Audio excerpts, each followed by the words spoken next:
Actually ನೀವು ಫೇಸ್ಬುಕ್ಕಲ್ಲಿ ಹೋಗಿ ನನ್ನ ರಿವ್ಯೂ ನೋಡಿ, ನಾನು ತುಂಬ ಡೀಟೇಲ್ ಆಗಿ ಬರೆದಿದ್ದೀನಿ. ಆ್ಯಕ್ಚುಲಿ ಇವ್ರು ಹೇಗೆ ನೋಟ್ಸ್ ಮಾಡಿದಾರೋ ಆ ಥರ ನಾನು ಪಾಯಿಂಟ್ ಬೈ ಪಾಯಿಂಟ್ ನಾನು ಮಾಡೋಕ್ಕೆ ಟ್ರೈ ಮಾಡಿದ್ದೀನಿ. ಅವರೆಲ್ಲರೂ ಒಪ್ಪಬೇಕದ್ರಲ್ಲಿ ಅಂತ ಹೇಳಲ್ಲ, ಆದರೆ ನಾವು ಒಂದೇ ಒಂದು ಐಡಿಯಾ ಮೇಲೆ ತಿರ್ಗಾ ಕಾನ್ಸಂಟ್ರೇಟ್ ಮಾಡ್ತೀವಿ. ಅಂದರೆ ನಮಗೆ ಗೊತ್ತಿಲ್ಲದೇನೆ ಕೆಲವು ಹೇಳ್ತಾ ಇರ್ತೀವಿ ನಾವು. ನಮಗೆ ನಾವು ಕಾನ್ಷಿಯಸ್ ಆಗಿರಲ್ಲ ಇಂಥ ಅರ್ಥ ಬರ್ತಾ ಇದೆ ಇದರಿಂದ ಅಂತ. ನನಗೆ ಅದರಲ್ಲಿ ತುಂಬ ಇಂಟ್ರೆಸ್ಟ್ ಇದೆ. ಯಾತಕ್ಕೆ ಇಂಟ್ರೆಸ್ಟ್ ಇದೆ ಅಂದರೆ ನಿಮಗೂ ಆಗಿರುತ್ತದು. ಈಗ ನಮ್ಮ ಕನ್ನಡ ಸಿನಿಮಾ ಸಂದರ್ಭದಲ್ಲಿ ಈ ಥರ ಉತ್ಸಾಹ ಒಂದು ಚಲನಚಿತ್ರದ ಬಗ್ಗೆ ಬಂದಿರೋದು ನನಗೆ ಅಪರೂಪ ಅನಿಸುತ್ತೆ. ಅಂದರೆ ಇದು ಒಂಥರ ಕ್ರೌಡಿಗೆ ಮಾತ್ರ ಇಷ್ಟ ಆಗಿದೆ ಅಂತಲೂ ಹೇಳೋದಕ್ಕಾಗಲ್ಲ. ನಾನು ತುಂಬ ಜನ ಇದನ್ನ ಇಷ್ಟಪಟ್ಟಿರೋದನ್ನ ನೋಡಿದ್ದೀನಿ ನಾನು. ಆದರೆ ಒಂದು ಟ್ರಾನ್ಸೆಂಡೆಂಟಲ್ ಅಪೀಲ್ ಇದೆ ಇದಕ್ಕೆ. ಅಂದರೆ ಪಾಪ್ಯುಲರ್ ಕಲ್ಚರ್ ಅಂತ ನಾವು ಕನ್ನಡದಲ್ಲಿ ಏನು ಕರಿತೀವಿ ಅದನ್ನು ಕ್ರಾಸ್ ಮಾಡಿ ಒಂಥರ ಮಿಡಲ್ ಕ್ಲಾಸ್, ಅಪ್ಪರ್ ಮಿಡಲ್ ಕ್ಲಾಸನ್ನು ಇದು ವ್ಯಾಪಿಸ್ಕೊಂಡಿದೆ. ಯಾತಕ್ಕೆ ಸಿನಿಮಾ ಇಷ್ಟ ಆಗಿದೆ ಅಂದರೆ ನೀವು ಕೇಳಿದ ತಕ್ಷಣ ಉತ್ತರ ಕೊಡ್ಬೋದು ಅಂದ್ಕೊಂಡು ಉತ್ತರ ಕೊಡ್ತಿರ್ತೀರ ಅಷ್ಟೇ. ಅದನ್ನು ನಾವು ಹಂಗೆ ಮಾಡ್ತಾ ಇರ್ತೀವಿ. ಆ್ಯಕ್ಚುಲಿ ಯಾತಕ್ಕೆ ಇಷ್ಟ ಆಗಿದೆ ಅಂತ ಅಷ್ಟು ಬೇಗ ಗೊತ್ತಾಗಲ್ಲ ಅನ್ನೋದನ್ನು ಮಾತ್ರ ನಾನು ವಾದ ಮಾಡ್ತೀನಿ. ಫಸ್ಟ್ ನಾ ಯಾಕೆ ಹೇಳ್ತೀನಿ ಅಂದರೆ, ನಿಮಗೆ ಗೊತ್ತಿರ್ಬೋದು, ನಾನು ಕ್ಲಾಸಲ್ಲಿ ಅದನ್ನು ಯಾವಾಗ ಹೇಳ್ತೀನಿ, ಇಲ್ಲ ಲೆಫ್ಟ್ ಬ್ರೈನ್ ರೈಟ್ ಬ್ರೈನ್ ಅಂತ ಇರುತ್ತೆ. ಅಂದರೆ ನಮ್ಗೆ ಇವಾಗ ಗೊತ್ತಿರೋ ಈಗಿನ ನಮ್ಮ ನ್ಯೂರೋ ಸೈನ್ಸಲ್ಲಿ ಏನು ನಾಲೆಜ್ ಇದೆಯೋ ಅದ್ರ ಅಷ್ಟಕ್ಕೆ ಸೀಮಿತವಾಗಿ ಹೇಳೋದಾದರೆ ನಮಗೆ ಲೆಫ್ಟ್ ಆ್ಯಂಡ್ ರೈಟ್ ಬ್ರೈನ್ ಇರುತ್ತೆ. ನಮಗೆ ಮೆಮರಿ ಹೇಗೆ ಆರ್ಗನೈಸ್ ಆಗಿರುತ್ತೆ ಅಂತ ತುಂಬ ಕಷ್ಟ ಹೇಳೋದು. ಮತ್ತು ಈಗ ಒಂದು ಪುಸ್ತಕ ಓದ್ತೀರಾ, ಯಾವ ಇಂದ್ರಿಯಗಳಿಗೆ ಬರುವ ಒಂದು ಖುಷಿಯಿಂದ ಸುಖದಿಂದ ನಮಗೆ ಅನುಭವ ಕಟ್ಕೊಡೋದಕ್ಕಾಗತ್ತೆ. ಪುಸ್ತಕದ ಹಾಳೆ ಇದು ಥಿಕ್ನೆಸ್ಸು ಅಥವಾ ಇನ್ನೊಬ್ಬರಿ ಫಾಂಟಿನ ಇದು ಸೌಂದರ್ಯ ಅವೆಲ್ಲ ಏನೂ ಅಲ್ಲ. ಅಥವಾ ಪುಸ್ತಕದ ವಾಸನೆ ಅದರಿಂದ ಬರುತ್ತೆ? ಇಲ್ಲ. ಎಲ್ಲಿಂದ ಬರುತ್ತೆ ಅನುಭವ? ಪುಸ್ತಕ ಓದಿದ್ರೆ ಆ ಅನುಭವ ನೆನಪಿನಿಂದ ಬರುತ್ತೆ. ನೆನಪು ಮತ್ತೆ ಕಟ್ಕೊಡುತ್ತೆ ಅನುಭವನ. ನೀವು ಓದ್ತಾ ಇರಬೇಕಾದ್ರೆ ನಿಮಗೆ ಕಟ್ಕೊಡುತ್ತೆ, ಅದರ ಚಿತ್ರ, ಅದರ ಭಾವ ಎಲ್ಲ ನಿಮಗೆ ಕಟ್ಕೊಡುತ್ತೆ. ಮತ್ತೆ ಆದರೆ ಸಿನಿಮಾದಲ್ಲಿ ಹೇಗಾಗತ್ತೆ? ಹಾಗಾಗೋದಿಲ್ಲ. ಸಿನಿಮಾದಲ್ಲಿ ಈಗ ನಾನು ಬೆಳಗ್ಗೆ ಯಾವುದೋ ಒಂದು ಫಂಕ್ಷನ್ಗೆ ಹೋಗಿದ್ದೆ, ಅಲ್ಲೊಂದು ಸ್ಕಿಟ್ ಮಾಡಿದ್ರು, ಯಾವುದೋ ಲೇಡೀಸ್ ಆರ್ಗನೈಸೇಷನ್ ಅವ್ರದ್ದೊಂದು ಸ್ಕಿಟ್ ಮಾಡಿದ್ರು. ಅವ್ರಿಗೇನು ನಾಟಕ ಮಾಡೋದು ಗೊತ್ತಿಲ್ಲ, ಆದರೆ ನಾಟಕದಲ್ಲಿ ಒಂಥರ ಮಾಡ್ಬೋದು ಅಂತ ಗೊತ್ತು. ಒಂದು ಟೇಬಲ್ ಇಟ್ಬಿಟ್ಟು ಅದ್ರ ಮೇಲೆ ಒಂದು ಬೋರ್ಡ್ ಹಾಕಿದ್ರು, ಪಾರ್ಕ್ ಅಂತ. ಇದು ಪಾರ್ಕ್ ಅಂತ ಹೇಳೋದಕ್ಕೆ. ಆದ್ರೆ ಅವ್ರಿಗೂ ಮಾಡ್ತಾ ಇರೋದ್ರಲ್ಲಿ ಅವ್ರಿಗೆ ನಾನೇನೋ ದೊಡ್ಡ ಅಬ್ಸ್ಟ್ರಾಕ್ಟ್ ಮಾಡ್ತಾ ಇದ್ದೀನಿ ಅಂತ ಅವ್ರಿಗೂ ಅನಿಸ್ಲಿಲ್ಲ, ಆಡಿಯನ್ಸ್ಗೂ ಅನಿಸ್ಲಿಲ್ಲ. ಆದ್ರೆ ಸಿನಿಮಾಗ ಹಂಗೆ ಮಾಡೋಕ್ಕಲ್ಲ. ಒಂದು ವೆರಿಸಿಮಿಲಿಟ್ಯೂಡ್ ಇರುತ್ತೆ. ನೀವು ಪಾರ್ಕ್ ಅಂದ್ರೆ ಪಾರ್ಕಲ್ಲೇ ಮಾಡಬೇಕು. ಕೆಲವು ಸಿನಿಮಾಲಿ ಇದನ್ನ ನಾನೊಂದು ಟಗೋರ್ದು ಪೋಸ್ಟ್ ಆಫೀಸ್ ನೋಡಿದ್ದೀನಿ, ಜುಲ್ ವೆಲಾನಿ ಮಾಡಿರೋದು. ಅದು ನಾಟಕ ಥರನೇ ಕನ್ಸ್ಟ್ರಕ್ಟ್ ಮಾಡ್ತಾರೆ ಇಮೇಜಸ್ನ ಅದರಲ್ಲಿ. ಆದರೆ ಸಿನಿಮಾದಲ್ಲಿ ನಂಗೆ ಗಿರೀಶ್ ಕಾಸರವಳ್ಳಿ ಒಂದ್ಸತಿ ಯಾವುದೋ ಸೆಮಿನಾರ್ ಹೇಳಿದ್ರು, ಮರ ಅಂತಂದ್ರೆ ಅವನು ಡೈರೆಕ್ಟರ್ ಪೂರ್ತಿ ಕಟ್ಕೊಟ್ಬಿಡ್ತಾನೆ, ಮರ ಹಂಗೆ ಇರ್ಬೇಕಂತ. ನಿಮ್ಮ ಕಲ್ಪನೆಯ ಮರ ಬರೋದಕ್ಕೆ ಸಾಧ್ಯನೇ ಇಲ್ಲ ಅಲ್ಲಿ. ಆ ಇಮೇಜ್ ಫಿಕ್ಸ್ ಮಾಡಿ ಕೊಟ್ಬಿಡ್ತಾರೆ ಡೈರೆಕ್ಟರ್. ನೀವು ಪೇಂಟಿಂಗ್ ನೋಡಿದಾಗ ನಿಮ್ಗೆ ಹೆಂಗೆ ಅನುಭವ ಆಗಿರೋದು ನಿಮ್ಗೆ ಗೊತ್ತಾಗಿರಲ್ಲೋ ಹಾಗೆ ಸಿನಿಮಾ ನೋಡಿದಾಗೂ ಇರುತ್ತೆ ಅಂತ ನನ್ನ ಅಭಿಪ್ರಾಯ. ಆದರೆ ನಮ್ಮಲ್ಲಿ ನಾವು ಸಿನಿಮಾ ಕಟ್ಟೋ ರೀತಿ ಹೆಂಗಿರುತ್ತೆ ಅಂದರೆ, ಪರ್ಟಿಕ್ಯುಲರ್ಲಿ ಕೆಟ್ಟ ಸಿನಿಮಾ ಮಾಡೋರು ಹೆಂಗೆ ಮಾಡ್ತಾರೆ ಅಂದರೆ, ಸಿನಿಮಾದ ಎಲ್ಲ ಸಾಧ್ಯತೆಯನ್ನು ಕಳೆದು ಬಿಟ್ಟು ಕತೆ ಹೇಳ್ತಾರೆ. ಗಟ್ಟಿಯಾಗಿ ಕತೆ ಹೇಳೋದು. ಇವನಿಗೆ ಸಿಟ್ಟು ಬಂತು ಅಂತಾನೆ ಹೇಳ್ತಾರೆ. ಅವನು ಸಿಟ್ಟು ಬಂದಂಗೆ ಮುಖಾನು ವಿಕಾರ ಮಾಡ್ಕೊಳ್ತಾನೆ. ಮ್ಯೂಸಿಕ್ ಆ ಥರ ಎಲ್ಲ ನಾ ಹೇಳೋದು ಆ ಥರ ಹೇಳ್ಕೊಳೋದು. ಸಿನಿಮಾದ ಸಾಧ್ಯತೆ ಎಲ್ಲನೂ ಕಿತ್ತಾಕ ಬಿಟ್ಟು ಸಿನಿಮಾ ಮಾಡ್ದಂಗೆ ಇರುತ್ತೆ ನಮಗೆ.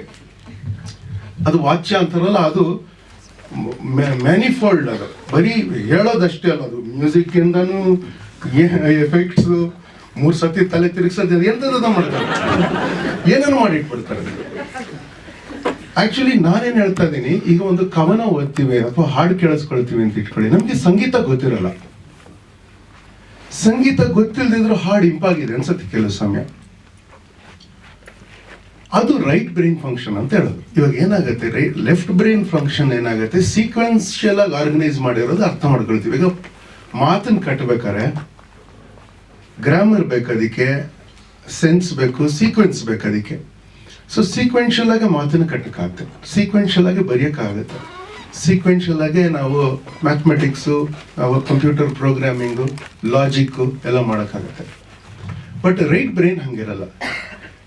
ಅಂಗಡಿಗೆ ಹೋಗಿರ್ತೀರ, 10 ಶರ್ಟ್ ಅಥವಾ 10 ಸೀರೆ ಇರುತ್ತೆ, ಅದು ಚೆನ್ನಾಗಿದೆ ಅಂತೀವಿ, ಅದಕ್ಕೆ ಲಾಜಿಕ್ ಇರಲ್ಲ. ಅದಕ್ಕೆ ತಕ್ಷಣ ಅನುಭವ ಆಗುತ್ತೆ, ಅದು ರೈಟ್ ಬ್ರೈನ್ ಫಂಕ್ಷನ್ ಅಂತ. ಇಂಟ್ಯೂಟಿವ್ ಆಗಿ ಅಥವಾ ತಕ್ಷಣಕ್ಕೆ ಗೊತ್ತಾಗೋದು ರೈಟ್ ಬ್ರೈನಿಂದ ಆಗುತ್ತೆ ಅಂತ.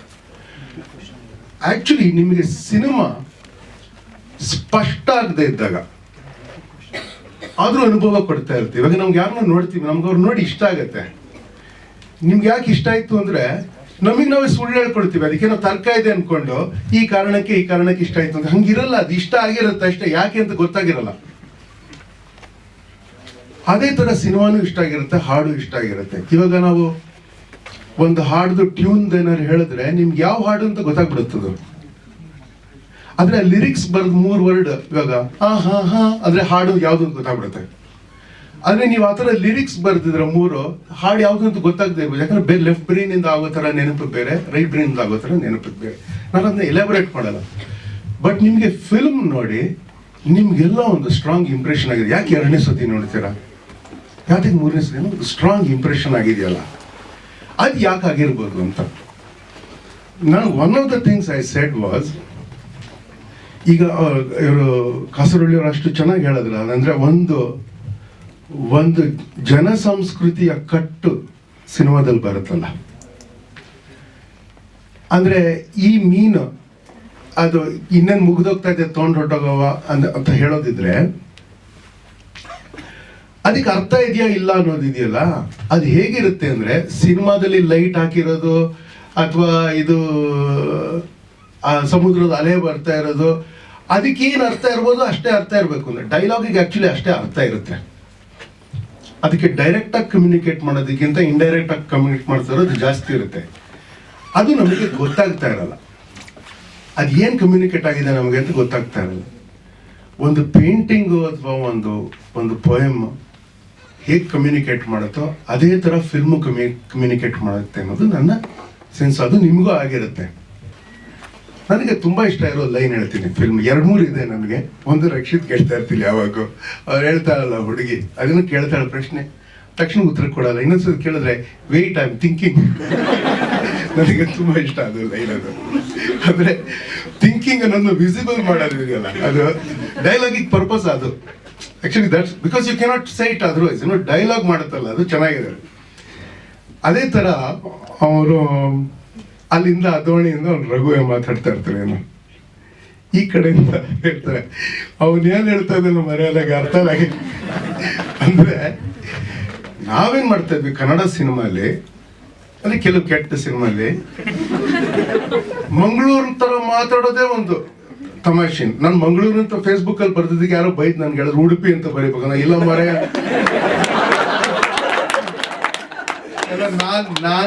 ನಾವೆಲ್ಲ ಓದ್ತಿದ್ದ ಕಾಲದಲ್ಲಿ ನಾವು ಇಡೀ ದಕ್ಷಿಣ ಕನ್ನಡನ ಅವಾಗ ಒಟ್ಟಿಗೆ ಇತ್ತು, ಮಂಗಳೂರು ಅಂತಿದ್ವಿ, ಉತ್ತರ ಕನ್ನಡ ಕಾರವಾರ ಅಂತಿದ್ವಪ್ಪ ನಾವು. ಹಂಗ ಆ ಥರ ಅರ್ಥ ಮಾಡ್ಕೊಳ್ಳಿ ಅಂತ. ಅವರು ಅದ್ರಲ್ಲಿ ಏನ್ ಹಿಂಗ್ ಮಾಡ್ತಾರೆ ಅಂದ್ರೆ, ಅಲ್ಲಿ ಮಾತಾಡ್ತಾರೋ ಭಾಷೆ ಇದೆಯಲ್ಲ ಅದು ಯಾರ್ದೋ ಭಾಷೆ, ಇದು ಕನ್ನಡ ಅನ್ನೋ ಥರದ್ದು ಇದೆಯಲ್ಲ, ಅದರಲ್ಲಿ ಒಂದು ವ್ಯಂಗ್ಯ ಇದೆಯಲ್ಲ, ಆ ವ್ಯಂಗ್ಯದಲ್ಲಿ ಒಂದು ಇನ್ಕ್ಲೂಸಿವ್ನೆಸ್ ಬರುತ್ತೆ ಅಂತ. ಆಕ್ಚುಲಿ ನಮಗೇನು ಅನ್ಸುತ್ತೆ, ಈ ಸಿನಿಮಾನ ಮಾಡಿದಾಗ it is in the centre of Kannada cinema culture. ಇದು ಪೊಸಿಷನ್ ಮಾಡ್ಕೊಳ್ಳಿರೋದು ಇದೆಯಲ್ಲ. ಆಕ್ಚುಲಿ ನಾನು ಆಕ್ಟ್ ಮಾಡಿದ್ದ ಫಿಲ್ಮಲ್ಲಿ ನನಗೆ ಯಾಕೆ ಇಷ್ಟ ಆಯ್ತು, ನಾನು ತುಂಬಾ ಇಷ್ಟಪಟ್ಟೆ ಜಾನ್ ಅಬ್ರಾಹ್ಮ್ನ. ಅಂದ್ರೆ ಅದನ್ನ ಒಂದು ಆರ್ಟ್ ಫಿಲ್ಮ್ ತರ ಮಾಡ್ಬೋದಾಗಿತ್ತು ಅವರು. ಪೊಸಿಷನಿಂಗ್ ನಾನು ಹೇಳ್ತಿರೋದು ಫಿಲ್ಮಿಂಗ್ ಅಲ್ಲ, ಫಿಲ್ಮಿಂಗ್ ಹೆಂಗಾರಿರ್ಲಿ, ನಾನು ಹೇಳೋದು ಪೊಸಿಷನ್ ಮಾಡ್ಕೊಳ್ಳೋದನ್ನ. ಅವ್ರೇನ್ ಮಾಡಿದ್ರು, ಅದನ್ನ ಒಂದು ಮೇನ್ ಸ್ಟ್ರೀಮ್ ಬಾಲಿವುಡ್ ಫಿಲ್ಮ್ ತರ ರಿಲೀಸ್ ಮಾಡಿದ್ರು ಮಡ್ರಾಸ್ ಕೆಫೆನ. ಅದ್ರಲ್ಲಿ ಹಾಡಿಲ್ಲ, ಹೀರೋ ಗೆಲ್ಲಲ್ಲ, ಏನ್ ಲವ್ ಇಲ್ಲ, ಎಂತದಿಲ್ಲ ಅದರಲ್ಲಿ. ಆದ್ರೆ he positioned it as though it is a Bollywood film.